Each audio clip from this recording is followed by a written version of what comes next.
ജനം ഇനി പോളിംഗ് ബൂത്തിലെത്താൻ മണിക്കൂറുകൾ മാത്രമേ ബാക്കിയുള്ളൂ. ത്രികോണ മത്സരം നടക്കുന്നു. ഈ അവസാന പോരാട്ടത്തിൽ ആര് വിജയിക്കും? കാരണം മൂന്ന് മുന്നണികളെ സംബന്ധിച്ചിടത്തോളം അവരുടെ നിലനിൽപ്പിന്റെ പ്രശ്നം കൂടിയാണ് ഈ തെരഞ്ഞെടുപ്പ്. മുൻകാലങ്ങളിൽ ഈ പ്രതിസന്ധിയില്ലായിരുന്നു. ആര് വീഴുമോ അവർ വരുന്ന തെരഞ്ഞെടുപ്പിൽ ഉൾപ്പെടെ പരാജയപ്പെട്ട് പിന്നീട് ആ പാർട്ടി തന്നെ ഇല്ലാതാകുന്ന ഒരു അവസ്ഥയിലേക്കായിരിക്കും മൂന്ന് മുന്നണികളും പോകാൻ സാധ്യത. അതിൽ കുറച്ചെങ്കിലും പിടിച്ചു നിൽക്കാൻ കഴിയുന്നത് CPM മാത്രമായിരിക്കുമല്ലോ. അല്ല, ഇന്നലെ 6 മണിക്ക് കൊട്ടിക്കലാശമായിരുന്നു. ഇന്നിപ്പോൾ നിശബ്ദ പ്രചരണമാണ്. നാളെയാണ് വോട്ടിടുന്നത്. 13-ാം തീയതി തീർച്ചയായിട്ടും അറിയാൻ പറ്റും ആരാണ് എന്താണെന്നുള്ളത്. ഇപ്പോൾ വിഷയങ്ങളെല്ലാം നല്ല സജീവമായി ചർച്ചയ്ക്ക് വന്നെങ്കിലും ഇടയ്ക്കിടയ്ക്ക് വരേണ്ടുന്ന കാര്യങ്ങളിൽ, അതുകൊണ്ടാണ് തദ്ദേശ തെരഞ്ഞെടുപ്പെന്ന് പറഞ്ഞു കഴിഞ്ഞാൽ എപ്പോഴും സജീവമായിട്ടും നമ്മുടെ നാട്ടിലുള്ള പ്രശ്നങ്ങളിലേക്ക് വേണം ചർച്ച എടുക്കാൻ. പക്ഷേ പലപ്പോഴും അത് മാറി അത് ലോകോത്തരമായി പോവും, ഇന്ത്യാപരമായി പോവും. അങ്ങനെയുള്ള പല പദ്ധതികളും അങ്ങനെ വന്നു. അങ്ങനെയുള്ള സാങ്കേതികപരമായിട്ടുള്ള മറ്റേ മാങ്കൂട്ടത്തിൻ്റെ പ്രശ്നം വന്നു. ഇപ്പം മുഖ്യമന്ത്രി പിണറായി വിജയൻ സാറിൻ്റെ ED, അതൊന്നും ഈ സമയത്ത് വരേണ്ടുന്ന വിഷയങ്ങളെ അല്ല. പക്ഷേ ശബരിമല പ്രശ്നങ്ങൾ വന്നു, ഇതെല്ലാം വന്നു. പക്ഷേ ജനങ്ങൾ ഇതെല്ലാം ആണെങ്കിലും എത്ര ശതമാനം ഉണ്ടെങ്കിലും കുറച്ച് വശം ജനങ്ങൾ ഒന്നും നോക്കാതെ വ്യക്തമായി പഠിക്കുന്ന ആൾക്കാരുണ്ട്. അവരുടെ വോട്ടാണ് എപ്പോഴും വിജയം. രാഷ്ട്രീയപരമായിട്ടുള്ള വോട്ടുകളെല്ലാം കൃത്യം തന്നെയാണ്. ആ വോട്ട് കറക്റ്റായിട്ട് പെട്ടിയിൽ വീഴും, അവർ വരികയും ചെയ്യും. പക്ഷേ ആ മറ്റുള്ളവരുടെ കണക്കിനെ നമുക്ക് ഒരിക്കലും പറയാൻ പറ്റില്ല. ആ കണ്ടീഷനിലാണ് നമ്മളെ കേരളത്തിലെ മലയാളികളുടെ സ്വഭാവം. അതാണ്. അവരെല്ലാം വീക്ഷിക്കും, നോക്കും. ചോദിച്ചു കഴിഞ്ഞാൽ തന്നെ പറയും, പിന്നെ ഞാൻ തരും വോട്ട്, പിന്നെ അയാൾക്ക് കൊടുക്കും, ഇയാൾക്ക് കൊടുക്കും എന്ന് പറയും. പക്ഷേ അവർക്കൊരു നിഷ്പക്ഷതയുണ്ട്. അവർ നോക്കുന്നത് അതുകൊണ്ടാണ് കേരളത്തിൽ ഇടയ്ക്ക് മലക്കം മറിച്ചിൽ മാതിരി ചില ആൾക്കാർ തോക്കുന്നതും ചില ആൾക്കാർ ജയിക്കുന്നതും നമ്മൾ പ്രതീക്ഷിക്കില്ല. ഇപ്പോൾ തന്നെ ഇവിടെ പറയുന്നത് കേട്ട് കഴിഞ്ഞാൽ പലരും പറയുന്നുണ്ട് BJP വളരെ മുന്നേറ്റത്തിലേക്ക് വരുമെന്ന് പറയുന്നു, CPM കുറയുമെന്ന് പറയുന്നു, അങ്ങനെയൊക്കെ പറയുന്നുണ്ട്. പക്ഷേ എനിക്ക് ആ നിഗമനത്തിലേക്കൊന്നും പറയാൻ പറ്റില്ല. കാരണം വോട്ടെടുത്തത് സാധാരണ ജനങ്ങളാണ്. അവരിടുന്ന വോട്ടിനെ കുറിച്ച് നമുക്കിങ്ങനെ പറയാൻ പറ്റും. പക്ഷേ ജനങ്ങൾ ഇതിനെക്കുറിച്ചൊക്കെ മനസ്സിലാക്കി വെച്ചിരിക്കുന്നത് കൊണ്ട് എനിക്ക് തോന്നുന്നത് ഒരു ത്രികോണ രീതിയിൽ പോകാനാണ് ചാൻസ്. ഇതിനകത്ത് എൻ്റെ കണക്കൂട്ടലാണ് ത്രികോണ രീതിയിലായിരിക്കും പോകുന്നത്. കാരണം എല്ലാവർക്കും ക്ഷേമ പ്രവർത്തനങ്ങളും വികസന പ്രവർത്തനങ്ങളും കാണാനാണ് ആഗ്രഹം.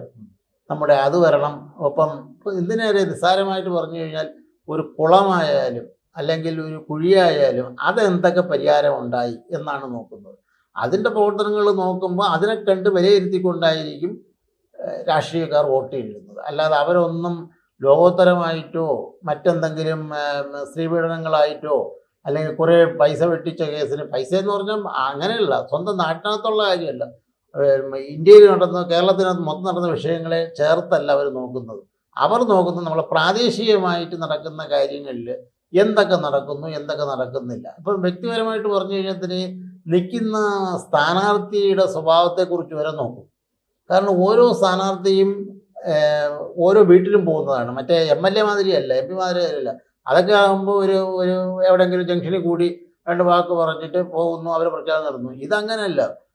ഒരു വീട്ടിൽ തന്നെ 3-4 പ്രാവശ്യം പോയവർ തന്നെ ഉണ്ട്. പോയവരുണ്ടല്ലോ, എല്ലാവർക്കും പോകേണ്ടി വരും. കാരണം 2 സമയം കിട്ടിയത് കൊണ്ട് എല്ലാവരും പോയി, പലയിടത്തും പോയി കഴിഞ്ഞിട്ട് ആരെങ്കിലും പറഞ്ഞിട്ടുണ്ടോ? ആരെങ്കിലും പറഞ്ഞിട്ട് പറ ഞാൻ നിനക്കില്ല. പക്ഷെ പണ്ട് പറയുമായിരുന്നു, പണ്ട് ഇങ്ങോട്ട് വരല്ലേ, നിങ്ങൾക്ക് വോട്ടില്ലെന്നോ. ഇപ്പം പറയില്ല. ഇപ്പം കുറച്ചും കൂടെ മാനസികമായി പഠിച്ചു വെച്ചിട്ടുണ്ട്. അവർ പറയും ഇല്ല പിന്നെ വന്നു കഴിഞ്ഞാൽ വോട്ട് തരാതിരിക്കും. ആ രീതിയിലാണ്. അതിൻ്റെ അർത്ഥം ഞാൻ പറഞ്ഞു വരുന്നതെന്ന് പറഞ്ഞാൽ ജനങ്ങൾക്കൊരു വികാരമുണ്ട്. ജനങ്ങളെ വികസനമാണ് ആവശ്യം. സ്വന്തം നാടിൻ്റെ പ്രശ്നങ്ങൾക്ക് വേണ്ടി പരിഹാരത്തിന് വന്നു കഴിയുന്നവർക്ക് അവർക്ക് വോട്ട് കൊടുക്കും. ഇതാണ് എൻ്റെ ചിന്താഗതി. എൻ്റെ ചിന്താഗതിയല്ല, മൊത്തത്തിലുള്ള അഭിപ്രായം. പൊതുജനങ്ങൾ, ഞാൻ ഉൾപ്പെടുന്ന ഒരു പൊതുജനത്തിൻ്റെ കാര്യമാണ്. ഞാനൊരു ഉദാഹരണം കൂടെ പറഞ്ഞുതരാം. ഞാൻ ഈ പൊതുജനമായിട്ടുള്ള കാര്യങ്ങളുമായിട്ട് ഒരുപാട് കാര്യങ്ങൾ ചെയ്തതുകൊണ്ട് എനിക്കറിയാവുന്നൊരു വിഷയമാണ്. പല വിഷയങ്ങളും ഉണ്ടെങ്കിൽ, 100ഓളം സംഭവങ്ങളുണ്ടെങ്കിൽ ഞാൻ ഒറ്റ കാര്യം മാത്രം പറയാം. ഇപ്പം പറയേണ്ടുന്ന വേദി അല്ലെങ്കിൽ പറയാണ്. 2.5 വർഷമായി നേമം പോലീസ് സ്റ്റേഷൻ്റെ ഫ്രണ്ടിൽ ഒരു മണൽ ലോറി മണ്ണും പിടിച്ച് കിടന്നു. 2.5 വർഷം കിടന്നു. ഒരു റെസിഡൻസോ ഒരു സംഘടന വിചാരിച്ചിട്ടും അത് മാറിയില്ല. അവസാനം എന്ത് ചെയ്യേണ്ടി വന്നു? ഞാൻ മനുഷ്യാവകാശ കമ്മീഷന് പരാതി കൊടുത്തു. ഞാൻ കളക്ടറുടെ നേരിട്ട് പോയി കുടപ്പനക്കുന്നിൽ പോയി കണ്ടു. അതിനുശേഷമാണ് മാറ്റം ഉണ്ടായത്. അന്ന് കഴിഞ്ഞു പോയി. പക്ഷെ അങ്ങനെ വരാൻ പാടില്ല. ഇത്രയും കാര്യം 2.5 വർഷം ആ ലോറി ഫ്രണ്ടിൽ കിടക്കണമെന്ന് പറഞ്ഞു കഴിഞ്ഞാൽ ആലോചിച്ച് നോക്കും. ഞാൻ ഒരു എക്സാമ്പിൾ പറഞ്ഞതാണ്, ആരും പ്രവർത്തിക്കാത്തത് കൊണ്ടല്ല. പക്ഷേ പ്രവർത്തിച്ചു കഴിഞ്ഞാൽ ഞാൻ അതാണ് പറയുന്നതിനർത്ഥം, ചില കാര്യങ്ങൾക്ക് വേണ്ടി നമ്മൾ കമ്മിറ്റി കൂടണം, കമ്മിറ്റി കൂടി 5-6 പേര് പ്രസിഡന്റും സെക്രട്ടറിയും വൈസ് പ്രസിഡന്റും ഒക്കെ ആയാലേ പോകാൻ പറ്റുള്ളൂ എന്നുള്ള നിഗമനം വരാൻ പാടില്ല. ഒരു തീരുമാനം എടുത്തു കഴിഞ്ഞാൽ തീരുമാനം എടുക്കുക, ഒരു പ്രസിഡന്റിനെ സെക്രട്ടറി ചുമതലപ്പെടുത്തി കഴിഞ്ഞാൽ അയാളങ്ങ് ചെയ്തോട്ടെ. അല്ലാതെ നമ്മളെല്ലാം ഒന്നിച്ച് പോയി അതിനുള്ള ചിലവുകളും കാര്യങ്ങളും വരും. അതിനുള്ള മനസ്സ് വേണം. കാരണം ഇനിയുള്ള കാലഘട്ടങ്ങളിലെല്ലാം അതിപ്പം വാട്സാപ്പും യൂട്യൂബും ഒക്കെ വന്നപ്പോഴത്തേക്ക് അത്തരം സാങ്കേതികമായിട്ടും കൊടുക്കാം മെസ്സേജുകൾ, ഇന്നയിടത്ത് പ്രശ്നങ്ങളുണ്ട് ഇന്നടത്ത്. പക്ഷെ അതിനുള്ള പരിഹാരങ്ങൾ ഉണ്ടാക്കാൻ വേണ്ടി ഈ വരുന്ന പുതിയ തെരഞ്ഞെടുപ്പിൽ കൂടി പുതിയ പുതിയ മാറ്റങ്ങൾ ഉണ്ടാകണം എന്നുള്ളതാണ് എനിക്ക് പറയാനുള്ളത്. അപ്പോഴേ നമുക്ക് പറയാൻ പറ്റൂ ഇനിയും വരും തലമുറയ്ക്കും ഇലക്ഷന് നിൽക്കുമ്പോഴത്തേക്ക് എങ്ങനെയൊക്കെ മത്സരിച്ചാൽ ജയിക്കാൻ പറ്റുമെന്നുള്ളതിൻ്റെ ഒരു തെളിവ് കൂടിയായിരിക്കും. അതായത് പാർട്ടി പ്രവർത്തകരായിട്ട് പ്രവർത്തിച്ചു വരുന്നത് ചെറുപ്പക്കാരായിട്ടുള്ളവരിപ്പോൾ കുറവാണ്. അവരെല്ലാം മറ്റിടത്ത്. പക്ഷെ സ്ഥാനാർത്ഥികളുടെ എണ്ണം നോക്കുമ്പോൾ മുൻകാലങ്ങളെ അപേക്ഷിച്ച് വലിയ രീതിയിൽ ചെറുപ്പക്കാരും പൗരന്മാരെല്ലാം വന്നിട്ടുണ്ടല്ലോ. വന്നിട്ടുണ്ട്, തീർച്ചയായിട്ടും ഉണ്ട്. അതാണ് പറഞ്ഞത്, അവരെല്ലാം ഇപ്പം ഒന്നും നോക്കുന്നുണ്ട്. അവരെല്ലാം കമ്പ്യൂട്ടറിൽ കൂടെയും യൂട്യൂബ് വഴിയെല്ലാം ഓരോ വ്യക്തികളെയും കുറിച്ച് പഠിക്കുകയാണ്. അവരാണ് ആ നിഗമനങ്ങൾ നടത്തുന്നത്. ചെറുപ്പക്കാർ വളരെയധികം മത്സരിക്കാൻ തന്നെ രംഗത്ത് വന്നിട്ടുണ്ട് യുവാക്കൾ. അത് എന്തുകൊണ്ട് മുൻകാലഘട്ടങ്ങളിൽ മത്സരിക്കാൻ ആളില്ലായിരുന്നു, ആരെങ്കിലും നിർത്തും. ഇപ്പോൾ ഓരോ രാഷ്ട്രീയ പാർട്ടികളും പേരൊന്നും പറയുന്നില്ല, എല്ലാ രാഷ്ട്രീയ പാർട്ടികളിലും തമ്മിൽ പ്രശ്നങ്ങൾ ഉണ്ടായത് എന്തുകൊണ്ടാണ്? എല്ലാ പാർട്ടികളും, ഞാൻ വ്യത്യസ്തമായി പറഞ്ഞ 3 പാർട്ടികളിലും, എല്ലാ പാർട്ടികളിലും ഇപ്പോൾ ഉദാഹരണത്തിനാണല്ലോ ഇവിടെ വഞ്ചിയൂർ എന്ന ബാബു, അവിടെ ദേശാഭിമാനിയുടെ വലിയ ആളാണ്. അദ്ദേഹത്തിന് ആ സാങ്കേതികമായ പ്രശ്നം മുഖേന അത് യഥാർത്ഥ സ്ഥാനം വരാതെ വന്നപ്പോഴത്തേക്കാണ് അദ്ദേഹം പോകുന്നതെന്നാണ് മനസ്സിലാക്കുന്നത്. എന്താണെന്ന് നമുക്കറിയില്ല. അപ്പോൾ അത്തരത്തിലേക്കുള്ള ഓരോരുത്തരും മത്സരിക്കാൻ താല്പര്യപ്പെടുന്നു. പക്ഷെ മത്സരം മാത്രമല്ല, മത്സരത്തിനേക്കാൾ ഉപരി നമുക്ക് പൊതുപ്രവർത്തനങ്ങളിൽ കൂടെ ഒരുപാട് നല്ല കാര്യങ്ങൾ ചെയ്യാൻ സാധിക്കും എന്നുള്ള കാര്യത്തിലും അതിനകത്തൊരു മാറ്റമൊന്നുമില്ല. പക്ഷേ ഈ പ്രവർത്തിക്കുന്നവരെ കൊണ്ട് പ്രവർത്തിപ്പിക്കുമ്പോൾ അതിൻ്റെ കാര്യങ്ങൾ മോൾ തട്ടി, ഞാൻ പറഞ്ഞ ഒരു രാഷ്ട്രീയ പാർട്ടിയിലെന്ന് പറഞ്ഞു കഴിഞ്ഞാൽ താഴെ നിൽക്കുന്ന കൗൺസിലർക്ക് മെമ്പർക്കുള്ള പവറും അതും അതേ നിലയിൽ തന്നെ MLA MP മാരും താഴെത്തിടയിലുമാണ്. കാരണം സാധാരണ ജനമായിട്ട് ബന്ധപ്പെട്ട് ഇടപെട്ടുകൊണ്ട് സംസാരിക്കുന്നവർ മെമ്പറും കൗൺസിലർമാരുമാണ്. അവരുടെ കാര്യങ്ങൾ പറയുന്നത് ചെയ്തു കൊടുക്കുമ്പോൾ മാത്രമാണ് അവർ പിന്നീടുള്ള മോൾത്തട്ടിലുള്ള ജില്ലയിലെ സംസ്ഥാനത്തേക്ക് കുറിച്ച് അവർക്ക് പറയാൻ പറ്റുള്ളൂ. അതുകൊണ്ട് വരുന്ന തെരഞ്ഞെടുപ്പിനകത്ത് കുറെ കൂടെ ആവേശം കൊള്ളുന്ന രീതിയിലായിരിക്കണം നാളെ വോട്ടിടേണ്ടുന്നതെന്നാണ് എൻ്റെ അഭിപ്രായം. അവർക്ക് ചിന്തിച്ചുകൊണ്ട് പ്രവർത്തിക്കട്ടെ, ചിന്തിച്ചുകൊണ്ട് ജയിക്കട്ടെ. കേരളത്തിൽ ഒരു രാഷ്ട്രീയ കാലാവസ്ഥ മാറിയിട്ടുണ്ട്. ഈ വികസനത്തെ കുറിച്ചുള്ള ചിന്താഗതി വന്ന് പണ്ട് ചേട്ടാ ആദ്യം സൂചിപ്പിച്ചതുപോലെ തന്നെ ചിഹ്നം നോക്കി വോട്ടിടുന്ന കുറെ പേർ ഉണ്ടായിരുന്നല്ലോ. അവിടെ നിന്ന് വ്യക്തി നോക്കി, വികസനം നോക്കി, വിദ്യാഭ്യാസം നോക്കി വോട്ട് ചെയ്യുന്ന രീതിയിലേക്ക് മാറിയിട്ടുണ്ട്.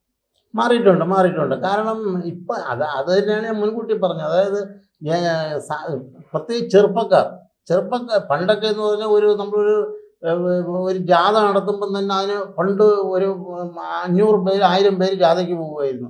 ഇപ്പം അങ്ങനെയൊന്നുമില്ല, വളരെ ബുദ്ധിമുട്ടാണ്. എല്ലാ രാഷ്ട്രീയ പാർട്ടികളിലും ആളെ കിട്ടാൻ വലിയ പാടാണ്.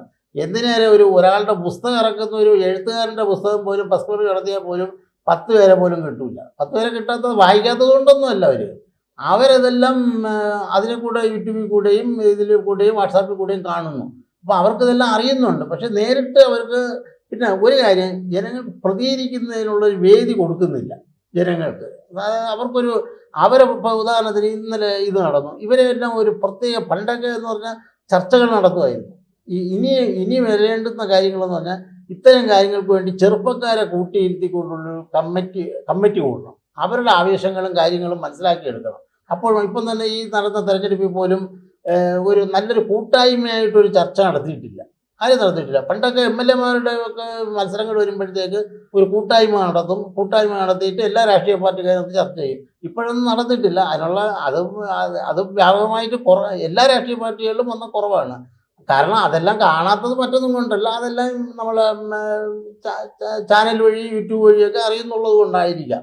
പക്ഷെ അതൊക്കെ നല്ലത് തന്നെ. എങ്കിലും നാളെ വരാൻ പോകുന്ന തെരഞ്ഞെടുപ്പിനകത്ത് എനിക്ക് വോട്ട് ഇടുന്ന സമയത്ത് ജനങ്ങൾക്കൊരു വികാരം ഉണ്ടാകണം. സാധാരണ ജനത്തിൻ്റെ വികാരം എന്ന് പറഞ്ഞാൽ നല്ലൊരു വികാരമാണ്. അവർ നല്ലത് നോക്കി വോട്ട് കൊടുക്കണം. ആർക്ക്, ഏത് രാഷ്ട്രീയ പാർട്ടികൾ, അതിനകത്ത് വ്യത്യസ്തമായ രാഷ്ട്രീയമൊന്നുമില്ല.